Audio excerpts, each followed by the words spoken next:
పరిశుద్ధులకు స్తోత్రం. మన ప్రభువును రక్షకుడైన యేసుక్రీస్తు వారి నామంలో అందరికీ ఉదయకాల శుభములు తెలియజేయుచున్నాను. ఈరోజు దేవుని వాగ్దానము రాజుల 2వ గ్రంథము 4వ అధ్యాయము 26వ వచనము.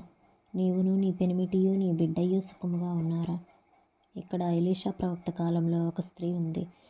ఆమె పేరు రాయబడలేదు, కానీ షునేమి పట్టణానికి చెందిన స్త్రీ. అయితే ఆమె గనురాలైన ఒక స్త్రీ అని రాయబడి ఉంది. అయితే ఈ గనురాలైన స్త్రీ దైవజనుడు వచ్చి చెప్పవచ్చినప్పుడల్లా ఆమె బలవంతం చేయించు ఉన్నందున ఆమె ఇంటి వద్ద భోజనం చేయించు ఉండెను.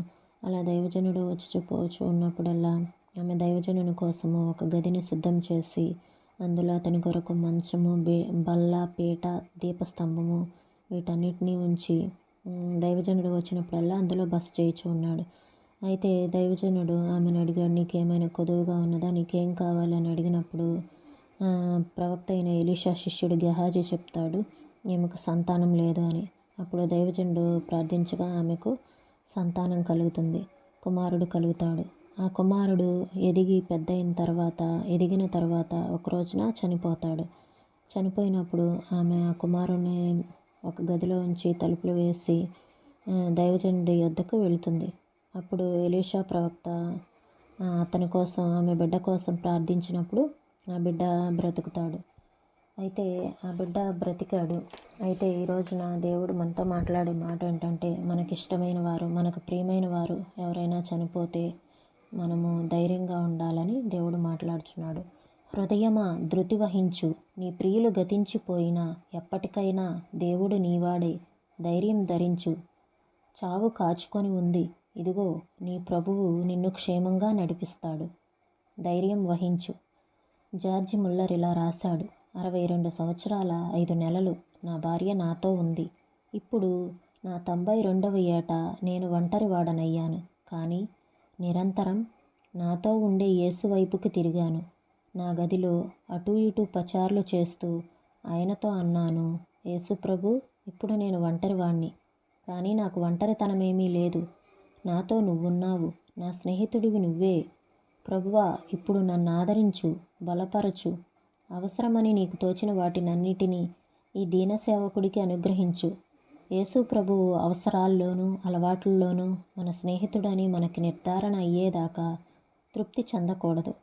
శ్రమల్లో మనకి విధేయత ఉంటే అవి మనకు హాని చెయ్యవు. చలి ప్రదేశాల్లో ఉష్ణోగ్రత బాగా తగ్గిపోయినప్పుడు చెట్ల కొమ్మల మీద ఐస్ లాగా తయారయ్యి ఆ బరువుకు కొన్ని కొమ్మలు విరిగిపోతుంటాయి. చాలామంది శ్రమల వల్ల వంగిపోయి కృంగిపోయి ఉంటారు. కానీ అప్పుడప్పుడు శ్రమల్లో పాటలు పాడుతుండే వాళ్ళు తారసపడుతుంటారు.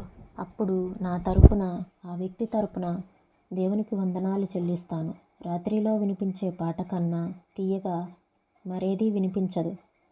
చనిపోయిన వాళ్ళ కోసమైనా సరే దుఃఖానికి నా గుండెను కట్టేయను. మరణం ఎంతో కాలం వేరు చెయ్యలేదు. నా ఇంట్లోని తీగ ప్రాకి గోడవతల పూలు పూసినట్టు మరణం దాచిపెడుతుంది, కానీ వేరు చెయ్యలేదు. చనిపోయిన నువ్వు క్రీస్తుకి ఆవలి వైపున క్రీస్తుతో ఉన్నావు. క్రీస్తు నాతో ఉన్నాడు. ఇప్పుడు క్రీస్తులో మనం ఒకటే. ఈ సమయంలో దేవుడు తెలియజేసే మాట ఏంటంటే, ఎవరైనా మనకిష్టమైన వారు చనిపోయినా మనం మరలా ఒక దినాన మనం వారిని కలుసుకుంటాము. అయితే మనకు శ్రమలు వచ్చినప్పుడు ఆ శ్రమల్లో దేవుడు ఎలా అయితే తాను పొందిన శ్రమల వలన విధేయత నేర్చుకున్నారో, అలానే మనం కూడా మనకు వచ్చేటువంటి శ్రమలలో విధేయతను కలిగి ఉండాలి దేవుని పట్ల. ప్రార్థన చేసుకుందామండి. స్తోత్రం నాయనా, పరిశుద్ధుడా, ప్రేమ కలిగిన తండ్రి.